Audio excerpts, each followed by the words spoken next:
आपका मेरा channel subscribe करें और घंटी के निशान को ज़रूर दबा दें ताकि आपको ऐसी वीडियोस मिलती रहें। और प्लीज़ मेरी वीडियोस को लाइक किया करें। शुक्रिया।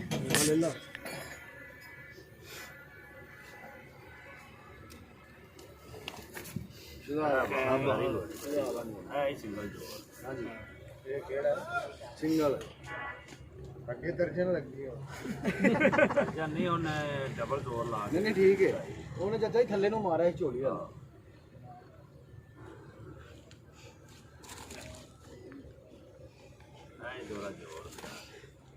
सिंगल ही है ठीक अगे भी जरा वो हाथों ने थल्ले वाला मारया ता डबल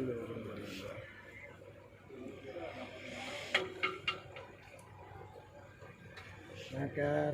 करन देना दो भलवान फिर पुरान ते एक दा फिर हां जी बिल्कुल देता आता हुंदी हके थोड़ा या गोठे दा ज्यादा वो ते गोठे दा चीता है ए जगह दा आ होगी गोठा जाना सो कानून एक कार ही हुंदा काम दा ओदा ਇੱਥੇ ਕਰਕੇ ਦੱਸਣਾ ਉਹਦੇ ਇੱਥੇ ਆ ਗਿਰਾ ਦੇ ਲਾ ਦੇ ਸਾਦੋ ਨਹੀਂ यो मेरा तो एक हाथ वेला नहीं है ताड़ी मारी नहीं उन्हें हाथ ना डाक दे तो ताड़ियां मार के